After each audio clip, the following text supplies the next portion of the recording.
अस्सलाम dear students, आज हम देखेंगे रिसर्च एथिक्स को फर्दर हम देखेंगे। तो इसमें आपके पास सबसे पहले आ जाता है कि अगर हम एथिक्स को डिफाइन करें तो ये किस तरह से कहलाएंगे कि ये आपने इसमें बहुत सारे पॉइंट्स वही रिपीट होंगे जो आपने कल पढ़े थे। आप इनको सम अप करके एक खुद से भी बना सकते हैं अपने नोट्स, जिसमें आप इन सारे पॉइंट्स को क्या कर लें, अलाइन कर लें। ठीक है, कुछ पॉइंट्स यहाँ रिपीट होंगे और कुछ पॉइंट्स हैं जो यहाँ पर अलग से आपको दिए गए हैं। तो अगर हम इनको डिफाइन करें तो सबसे पहले तो एथिक्स क्या है, ये हमारे गुड मॉरल्स आ जाते हैं। मॉरल्स क्या होते हैं? वो रूल जो कि डिफाइन करते हैं कि क्या चीज गलत है और क्या चीज सही है। ठीक है, एथिक्स क्या है? Process of examining moral standards and looking at how we should interpret and apply such standards in real world situations. Ethics क्या है? कि कुछ ऐसे आपके गुड वैल्यूज हैं, जो कि आपने कुछ ऐसे स्टैंडर्ड्स हैं जिनको आपने अपनी रिसर्च, अपने रिजल्ट्स की इंटरप्रिटेशन, अपने रिसर्च को कंडक्ट करने के दौरान, यानी जब आप उसको दुनिया के सामने लेकर आने लगे हैं, तो आपको उस काम के अंदर कुछ चीजों का ख्याल रखना जरूरी है। वो सब क्या कहलाएंगे? आपके रिसर्च एथिक्स कहलाएंगे। ये आपको नोट्स के आखिर में पेज 41 पे ये टॉपिक दिया गया है। अच्छा, अब हमारे पास आ जाता है कि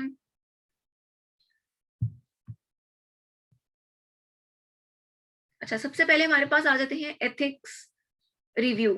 एथिकल प्रिंसिपल में क्या क्या हो सकता है? ऑटोनॉमी है, बेनिफिशंस है, नॉन मालफिसेंस है, जस्टिस है और फिडेलिटी है।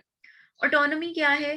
कि आपका जो भी रिसर्चर है वो खुद मुख्तार होना चाहिए। खुद मुख्तार इन द सेंस कि वो फैसला ले सके चीजों के दुरुस्त होने के बारे में। बेनिफिशंस क्या है? रिसर्चर को इस बात का ख्याल रखना चाहिए कि मेरी रिसर्च से दूसरों को कोई ना कोई फायदा हो, कोई फ्रूटफुल इंफॉर्मेशन मिले। फिर आ जाता है नॉन मालफिसेंस, यानी आपकी रिसर्च से, आपकी जो आप एक्सपेरिमेंट कर रहे हैं या जो आप पार्टिसिपेंट ले रहे हैं, उससे उनको कोई भी हार्म नहीं होना चाहिए। जस्टिस, आपने सबको इक्वली ट्रीट करना होता है। फिडेलिटी, आपने अपना काम फेथफुली करना होता है। इसमें आप अपनी मर्जी के रिजल्ट लाना, या जिसको कहते हैं कि कोई दो नंबरी करना, वो आपको इसमें नहीं करनी चाहिए। उसके बाद आ जाता है रिसर्च एथिक्स में किन एरियाज पे आपको ज्यादा फोकस करना है। एक आ जाता है वही वाली बात कि आपने अपने पार्टिसिपेंट्स को हार्म नहीं पहुंचाना। आपकी इंफॉर्मेशन ऐसी नहीं होनी चाहिए जो लोगों के लिए हार्मफुल कल को साबित हो। आप किसी प्रोडक्ट को, गलत प्रोडक्ट है, उसके अंदर कोई कार्सिनोजेनिक एलिमेंट है, आप उसको सही करार दे देते हैं। ठीक है, तो ये आप क्या कर रहे हैं? कल को जब वो पब्लिक आपकी रिपोर्ट पे रिलाई करते हुए अगर उस प्रोडक्ट को यूटिलाइज कर रही है, तो ये आपने क्या किया? एक हार्म उनके लिए किया, एक आपने गलत रिसर्च कंडक्ट की। इन्फॉर्म्ड कंसेंट क्या है? कि आपने लोगों, उन जिन पार्टिसिपेंट्स हैं उनको पता होना चाहिए, उनकी रजामंदी होनी चाहिए कि वो इसमें पार्टिसिपेट कर रहे हैं, उनका डाटा कहाँ तक जाएगा। तो ये चीजें आपने उनको बतानी है। कॉन्फिडेंशियलिटी, ये भी हमने कल देखा था। सीक्रेसी होनी चाहिए, सीक्रेट रखना चाहिए। डिसेप्शन, किसी भी किस्म की चीटिंग, धोखा नहीं करना अपने पार्टिसिपेंट के साथ। उसके बाद आ जाता है रिजल्ट, जो रिसर्च के रिजल्ट हम रिपोर्ट करते हैं, और प्लेजरिज्म, ये एक बहुत बड़ा फैक्टर है। ठीक है, कि जहां पर एथिक्स का ख्याल रखना जरूरी है। अब इन सब चीजों को हम बारी बारी देखते हैं। सबसे पहले हमारे पास आ जाता है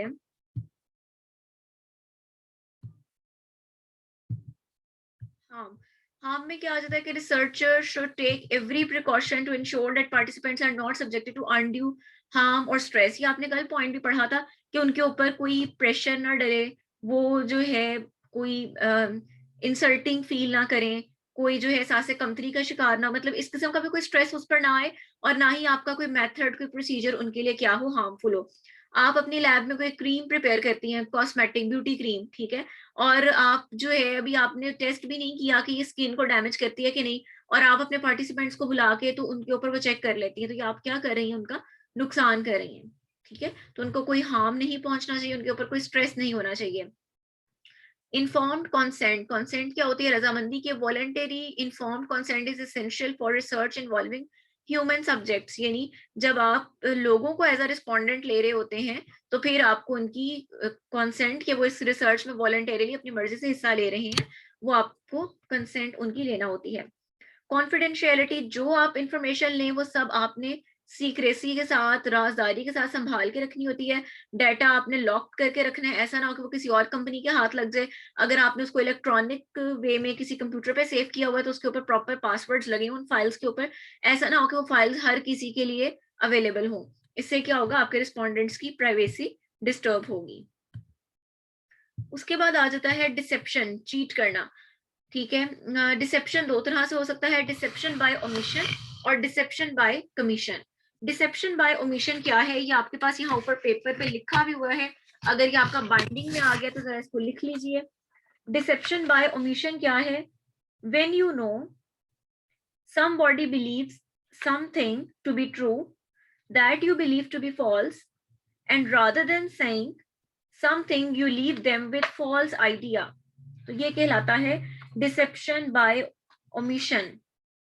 आपने क्या किया, आपको पता है कि गलत और सही क्या है, लेकिन अगला बंदा जो आपके सामने रिस्पोंडेंट है वो उस चीज को गलत समझ रहा है, आपने उसकी गलती जो थी उसको क्लियर नहीं किया, आपने उसको उसी गलती के साथ जाने दिया, तो ये क्या कहलाता है, डिसेप्शन बाय ओमिशन। यानी आपको पता है कि जी इसके अंदर, फॉर एग्जाम्पल आपको पता है कि जी मैं जिस प्रोडक्ट को चेक कर रही हूँ इसके अंदर ये वाला हार्मफुल केमिकल मौजूद है। ठीक है, आपको अपने रिस्पोंडेंट के ऊपर ये बात क्लियर करनी चाहिए। ठीक है, और आपके रिस्पोंडेंट जो है वो यही समझ रहे हैं कि आपकी प्रोडक्ट बिल्कुल ठीक है। आपने क्या किया, आपको पता था कि इसमें ये चीज गलत है, आपको ये भी पता है कि आपके रिस्पोंडेंट जो है इसको सही समझ रहा है, आपने उसको नहीं बताई असल बात, आपने उसको उस पॉइंट ऑफ व्यू के साथ ही जाने दिया कि वो जिस चीज को फॉल्स समझ रहे, जैसा समझ रहे वैसा ही जाने दिया, तो ये कहलाता है deception by omission. Deception by commission क्या है, ये देखें, when you present as true something you believe to be false. इसमें आप क्या कर रहे हैं, आपको पता है कोई चीज गलत है, लेकिन आपने उसको वर्बली या परफॉर्म करके ऐसा शो करवा दिया कि नहीं ये चीज ठीक है। दोनों चीजें ही डिसेप्शन है, दोनों ही चीटिंग है। इसमें आप कह लें कि आप खामोश रहे हैं और आपने अगले बंदे को उसके गलत पर्सपेक्टिव के साथ ही जाने दिया, उसकी गलत फहमी को दूर नहीं किया, डिसेप्शन बाय ओमिशन कहलाएगी। डिसेप्शन बाय कमीशन क्या है, कि आपने क्या किया, आपने गलत चीज को सही रिप्रेजेंट कर दिया। ठीक है, देखें इसमें लिखा हुआ है लाई टू और पर्पसली मिसलीड रिसर्च पार्टिसिपेंट्स। आप उनको पर्पसली बोल के, झूठ बोल के या कुछ ऐसा डिमॉन्स्ट्रेट करके उनको गलत साइड पे लेके जा रहे हैं। और बाय ओमिशन में क्या है, बाय हाइडिंग, चुप रहे हैं, उसके ऊपर शो नहीं होने दिया, और आपने दोनों सूरतों में क्या कर दिया, डिसेप्शन, धोखा किया। तो आपने इस तरह से नहीं करना होता। उसके बाद आ जाता है रिपोर्टिंग रिसर्च रिजल्ट्स। ये बड़ी इंपॉर्टेंट चीज है जो कि आमतौर पर आपको देखने में भी मिलती है कि आपने रिसर्च तो कंडक्ट कर ली, अब जब आप अपने रिसर्च के रिजल्ट्स को पब्लिश करते हैं, उनकी रिपोर्ट तैयार करते हैं, क्या होता है कि हम क्या करते हैं जी, हमारा रिजल्ट आप खुद ऐसे करते हैं कई दफा जी, ग्राफ सीधा आना चाहिए था नहीं आया, तो रीडिंग्स को थोड़ा सा एडजस्ट कर लिया। ठीक है, किसी हद तक किसी एक रेंज के अंदर करना इट्स ओके। ठीक है, लेकिन रिजल्ट्स को टोटली बदल देना इंतहाई गलत है। ठीक है, तो ये है कि not massage data to fit their hypothesis, कि आप कहें कि मेरे हाइपोथेसिस के मुताबिक जो है कंसंट्रेशन बढ़ाने से एब्जॉर्बेंस बढ़नी चाहिए थी, तो मेरा डाटा तो ऐसा नहीं आ रहा, तो मैं इस डाटा को मसाज कर दूं, यानी इसको बिल्कुल मॉडिफाई कर दूं।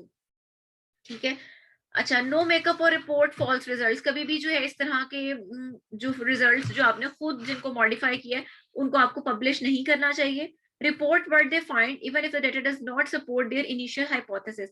अगर आपके डाटा ने आपके हाइपोथेसिस को फॉल्सिफाई भी कर दिया है तो भी आप वही रिजल्ट्स बताएं जो आपके ऑब्टेन हुए हैं। उसके बाद है ensure that data is being collected consistently, do checks of research assistants, यानी आपने इसमें देखना है कि आपका डाटा जो है वो सही तरीके से कलेक्ट किया गया है, इस बात की भी इंश्योरिटी होनी चाहिए। Give the proper credit to those who have earned it. ये एक बहुत बड़ा है, आप देखेंगे, आप अगर, मैंने आपको जैसे पहले भी जब रिसर्च पेपर पढ़ाया था, आप अगर कोई रिसर्च पेपर ओपन करके देखें, आप साइंस डायरेक्ट या गूगल स्कॉलर पे कोई भी टॉपिक लिखें तो आपके पास उसके हवाले से रिसर्च पेपर आएंगे। रिसर्च पेपर में आमतौर पे हमने देखा था, मैंने आपको बताया था, 2 या 3 या जायद ऑथर भी होंगे, ABC। ठीक है, जो इसमें पहला ऑथर होता है वो आपके काम का मेन ऑथर कहलाता है। अब ये बहुत बड़ा है, ये एक हमारे सोसाइटी की बहुत बड़ी रियलिटी भी है कि काम कोई और करता है और ऑथर उसका कोई और बन जाता है। ठीक है, तो ये एक बहुत बड़ी अनएथिकल चीज है, एक बहुत बड़ा साइंटिफिक क्राइम है ये। काम कोई और करे और उसके काम को पब्लिश किसी और के नाम से कर दिया जाए जिसने इस टीम का हिस्सा ही ना हो या इसमें प्रॉपरली पार्टिसिपेट ही ना किया हो, तो ये एक बहुत बड़ा है। तो इसमें प्रॉपर ऑथरशिप, कि किसने इसमें कितना पार्टिसिपेट किया है, उस हिसाब से उसको ऑथरशिप असाइन होनी चाहिए। नेक्स्ट हमारे पास आ जाता है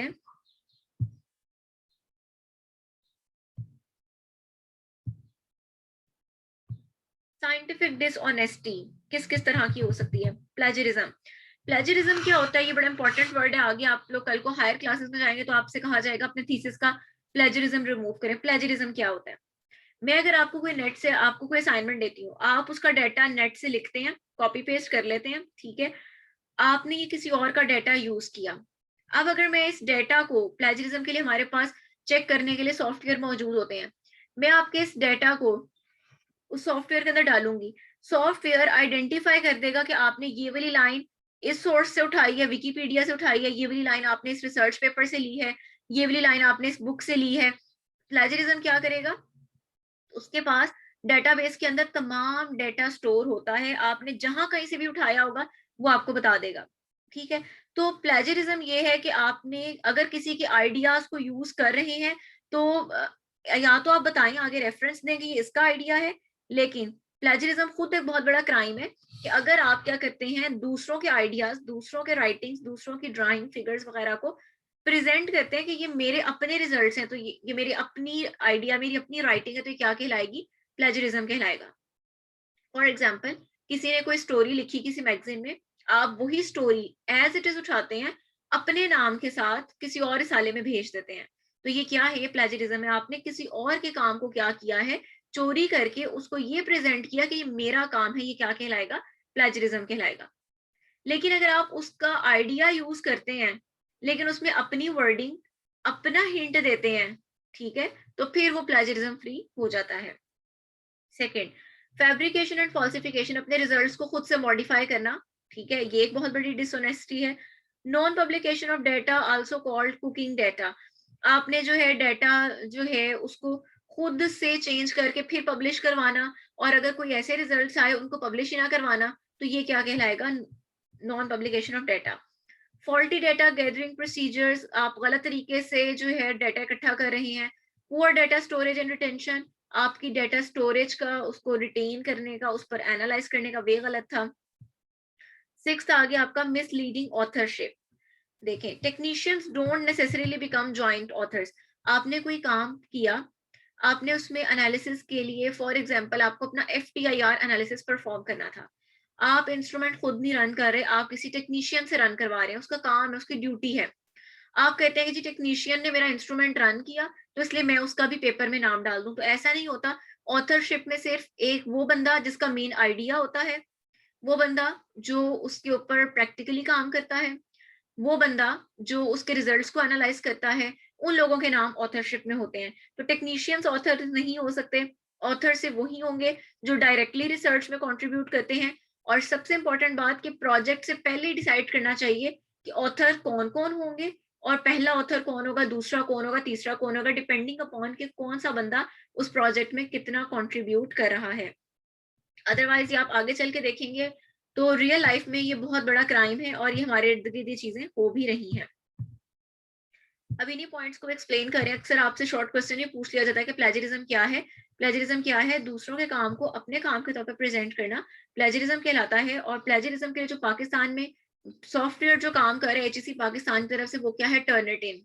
बहुत ज्यादा रिलायबल ये आपका सॉफ्टवेयर है, और टर्निटिन इसकी एक्सेस हर स्टूडेंट खुद नहीं कर सकता, लेकिन आपकी जो यूनिवर्सिटीज होती हैं, आपके जो टीचर्स होते हैं, उनकी एक्सेस इस तक होती है, ठीक है। तो ये सॉफ्टवेयर आपको पता होना चाहिए कि प्लेजरिज्म के लिए पाकिस्तान में कौन सा सॉफ्टवेयर ऑपरेट करे। इसके अलावा आपने सर्च करना है कि सॉफ्टवेयर चेकिंग के लिए और कौन कौन से authentic software, sorry, plagiarism check करने के लिए कौन कौन से ऑथेंटिक सॉफ्टवेयर मौजूद हैं। फैब्रिकेशन और फॉल्सिफिकेशन हम देख चुके हैं कि डाटा को खुद से मेकअप करना, खुद से उसको इस तरह से करना कि हम उसको जो है अपने रिजल्ट्स को जस्टिफाई कर सके, तो ये क्या कहलाएगा? Fabrication and falsification. कि आपने अपने डाटा को खुद फैब्रिकेट किया, खुद क्रिएट करके अब आप क्या कर रहे हैं? उसको गलत तरीके से रिपोर्ट कर रहे हैं। नेक्स्ट हमारे पास आ जाता है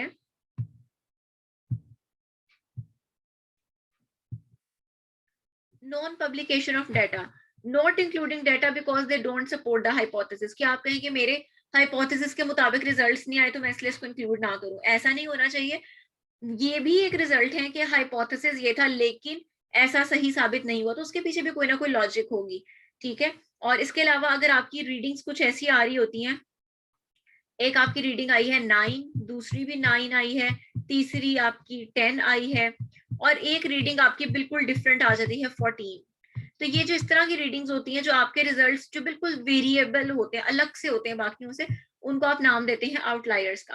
तो ऐसा नहीं कि आप कहें कि मैं इसको निकाल के ना तो फिर अपने रिजल्ट्स पब्लिश करती हूँ, नो। आपके जैसे रिजल्ट्स आए हैं आपने उनको भी रिपोर्ट करना होता है, क्योंकि बाज औकात इन्हीं के अंदर कोई बहुत बड़ी इंफॉर्मेशन छुपी होती है। तो कभी भी आउटलायर्स को जो है अपनी फाइंडिंग्स में से ओमिट नहीं करना चाहिए। उसके बाद आ जाता है फॉल्टी डेटा गैदरिंग। आप अगर गलत तरीके से और गलत डेटा कलेक्ट करते हैं, data collection from participants who don't meet the requirement of the research. आपको डेटा चाहिए था, आप आईटी से रिलेटेड आप चेक करना चाह रहे थे कि जी जो स्क्रीन का यूजेज है और जो उस पर यंग जनरेशन का क्या इन्फ्लुएंस, यंग जनरेशन पर उसका क्या इन्फ्लुएंस है उसके यूजेज का। आप डेटा के लिए उसके लिए जो पार्टिसिपेंट ले रहे हैं 50 ईयर प्लस पीपल ले रहे हैं, तो ये आपने वो पार्टिसिपेंट लिए जो डेटा कलेक्शन के लिए सुटेबल ही नहीं है, तो इससे जो आपका डेटा कलेक्ट होगा वो फॉल्टी होगा। इंस्ट्रूमेंट आप गलत यूज कर रहे थे, आपने अपने जो सैंपल हैं उनके आप प्री ट्रीटमेंट सही से नहीं किया, और आपने रिजल्ट्स गलत तरीके से रिकॉर्ड किया, और भी कई चीजें हो सकती हैं। डाटा इकट्ठा ही अगर गलत किया है तो भी आपके रिजल्ट्स जो हैं वो, अगर आप जानबूझकर अगर पता भी है फिर भी गलत तरीके से कर रहे हैं तो फिर वो आपका क्राइम है। ये पुअर डेटा स्टोरेज है कि आपने जो है rule of thumb is to keep data for 3 years. Data को आपको कम से कम भी 3 साल तक रखना चाहिए, पब्लिश होने के बाद भी। हो सकता है कि कोई आपसे उसके बारे में इंफॉर्मेशन ले तो आप उसको जस्टिफाई कर सकें, ठीक है। All original data should be kept if there is a question. कोई भी आपको इसमें से क्वेश्चन पॉइंट आउट कर सकता है कि ये आपने किस तरह से किया, क्या है, तो आपके पास वो डेटा स्टोर होना चाहिए ताकि आप उसको जस्टिफाई कर सकें। अब मिसलीडिंग ऑथरशिप वही कि आपने जो रिसर्च पेपर होते हैं ना उसमें जो ऑथर्स की तरतीब होती है, पहला दूसरा तीसरा, वो भी इस हिसाब से होती है किसने कितना कंट्रीब्यूट किया। फर्स्ट ऑथर क्या होता है, वो होता है जो रिसर्च का आइडिया डेवलप करता है, जो रिसर्च टॉपिक, इस टॉपिक पे काम करना है, इसमें हमने ये परफॉर्म करना है, जो आइडिया देने वाला होता है वो आपका क्या कहलाता है, फर्स्ट ऑथर कहलाता है। उसके बाद क्या है, बाकी जिसने काम किया, एनालाइज किया, ठीक है, वो सब आपके फर्दर आगे ऑथर्स आते जाएंगे। और वही रूल्स के टेक्नीशियन आपके इसका हिस्सा नहीं होते। और सबसे बड़ी बात ये कि आपने जो ऑथरशिप है वो शुरू में ही डिसाइड कर लेनी है, वरना आपके पास इसमें बहुत सारे कन्फ्लिक्ट्स जो हैं वो आ जाते हैं। और उसके बस यहीं तक आपका ये मेन टॉपिक था। ये जो लास्ट पे इसका छोटा सा पार्ट दिया हुआ है इसकी एज सच आपको जरूरत नहीं है, ठीक है। चलिए इसको देख लेते हैं क्या है। Ethical issues regarding copyright. Copyright क्या चीज होती है, आप लोग अक्सर वीडियोस में देखते हैं, बुक्स में देखते हैं, दिया होता है कि ये जी इसका कॉपीराइट है। कॉपीराइट क्या है कि फेयर यूज ऑफ मटेरियल। मैं अगर चाहती हूँ कि मैं किसी बुक से कोई टेबल लूं, कोई बुक से इमेज लूं, पिक्चर लूं, तो मुझे क्या करना चाहिए, मुझे उनसे परमिशन लेनी चाहिए कि मैं अपना एक आर्टिकल लिख रही हूँ, उसके लिए मैं आपकी इस बुक से आपका फला पेज नंबर से ये वाला इमेज लेना चाहती हूँ। वो आपको अगर रजामंदी दे देते हैं, आप उनका वो इमेज लें, उस इमेज को अपने आर्टिकल में लगाएं और नीचे मेंशन करें कि ये फला बुक के फला एडिशन से या फला जर्नल से ये लिया गया है, ठीक है। तो ये आपने क्या किया, ये आपने फेयर यूज किया। आपने ऐसा नहीं किया कि आपने उनसे पूछे बगैर उनका इमेज भी यूज कर लिया और अपने नाम से पब्लिश कर दिया, नो। आपने उनका इमेज भी यूज किया और आपने उनसे परमिशन भी ली और नीचे उनको मेंशन भी किया उस इमेज के नीचे कि ये मैंने इमेज फला सोर्स से लिया है, ठीक है। तो ये कहलाता है कि कॉपीराइट का भी ध्यान रखना होता है, फेयर यूज है। टीचिंग पर्पजेस के लिए अगर आप कोई article, chapter, presentation, figure table, कोई भी चीज है जो पहले से पब्लिश्ड है, तो आप उनसे ईमेल के थ्रू कॉपीराइट उनकी परमिशन लें। उसके बाद फॉर एग्जाम्पल मैंने यहाँ पर कोई असाइनमेंट बनाई है, कोई मैंने अपना पेपर लिखा है, मैंने कोई थीसिस लिखा है, मैंने उसमें पहले से किसी पेपर वाले बंदे की डायग्राम डाल दी, उसका टेबल डाल दिया, तो मैं आगे उसका क्या दूंगी, रेफरेंस दूंगी, ठीक है। मैं अपने नाम से उसको पब्लिश नहीं करूंगी। तो ये थे हमारे रिसर्च एथिक्स, इनको अच्छी तरह समझ लीजिए। और ये चीजें अगर आप आगे फर्दर एमफिल में जाते हैं तो ये चीजें रिसर्च ही आगे एमफिल पीएचडी, तो उसमें आप देखेंगे प्रैक्टिकली आपका इन चीजों से वास्ता पड़ेगा। तो इन चीजों को अपने माइंड में रखें। Hopefully these are clear to all of you. Thank you.